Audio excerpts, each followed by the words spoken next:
Hello and welcome. In this video, I'm going to show you how to install Cisco CML. In the previous video, we discussed what CML is, how you get it, and how to download it. So here, I've got the two files that I downloaded. One is the image itself, the OVA or OVF, and the ISO image. The ISO images are in a zipped file, so you need to extract it. When we extract, we have these files, and the one we're going to use, it's a large file here. So that's the file we need to attach to the platform. Now I have those two files in place, and I created a folder to install the CML. So what I'm going to do is I have the system requirement, which tells me 8 gig of memory, CPU 4, and 1 NIC interface, and a disk space of 32 gig. So I'm going to do a little bit more than that, just for future expansion. I'll be doing a lot on this platform, and I'll be using later on the paid version of it. But first of all, we will work on the free version. So this is the platform I'm going to use. It's the Workstation Pro, VMware Workstation Pro. I will select the location of the file, and then I will install it on a folder. So file open, then I will choose my location, which is right here. And this is the file I need to open. So if I say open,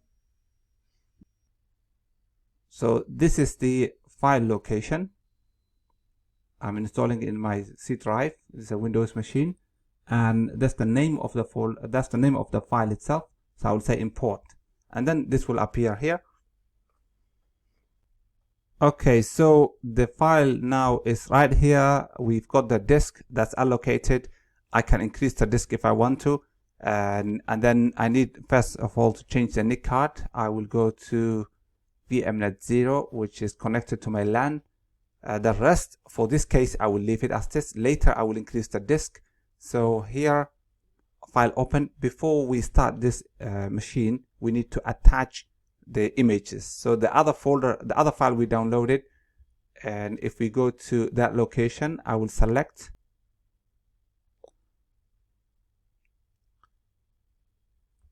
So I pointed to the location of the folder where the ISO images are. So that's all good, but we need to connect it. So here it's very important that this should be connected at power on.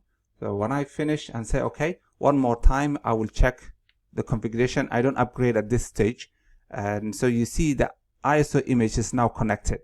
So revplat ISO file, the free tier, is there for us. So now I can say power on. And here you need to be really patient and wait. So this is the stage we have to wait. Okay, so here we say continue, and then continue anyway. So there's an error here. If you see, it says there's no CPU hardware virtualization. When you start installation, you might get an error, the virtualized environment, and that one I will cover it in a separate video. I disabled that, but the performance won't be great. If you really want the performance to be great, then you have to enable the hardware virtualization support, and that one I will cover it separately. But this one we will continue. Then we accept the license agreement. So if you say tab key, and then if we say continue, then continue. Yeah, 2 interfaces are required for clustering. We don't need for 2 interfaces. I'll keep the default name as it is. Then I will also keep the default username, but I will change the password. So need to go to here. Then the tab key to continue. And then says you should have at least 1 uppercase. Continue anyway, that's fine.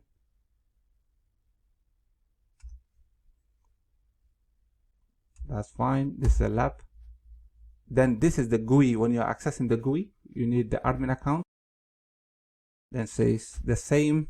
So I'm using a basic password. This is not open to the internet. It's just local lab. So that continue. We're going to get a DHCP. Continue. Then now this is a summary of the configuration we set. The ISO is attached. If you see here, it says ISO attached. If it didn't show, then you haven't connected the ISO image we were connecting from here. So that's all good. Confirm. Then this will start the installation. So we'll continue.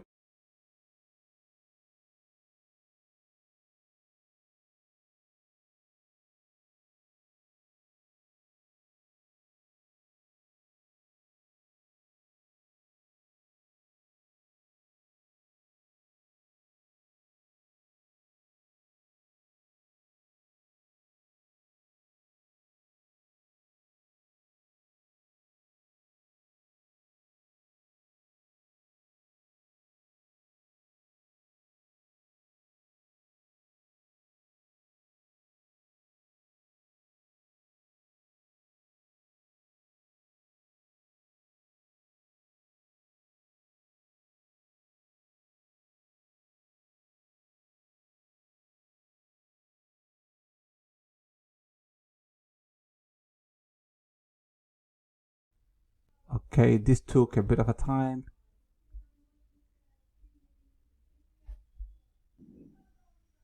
Okay, this took really long, and now it's almost complete, so we give it a few more minutes. Okay, so the machine now rebooted, it's ready, and it's given us the IP to use to access the web UI. We've got 192.168.24.5151, and I will log in from the browser. So this is the IP, 192.168.24.web51, and it takes me to login. So the web UI admin is actually an admin, and we provide the password. Then login. Let's close this one and then dismiss this one. And here is the initial login. We've got the dashboard, you've got tools, and then we can either import topology, or we can add new topology, and we can search. And in a separate video, I will show you how to build a topology using Cisco Modeling Labs. Thank you for your time, and see you on another video.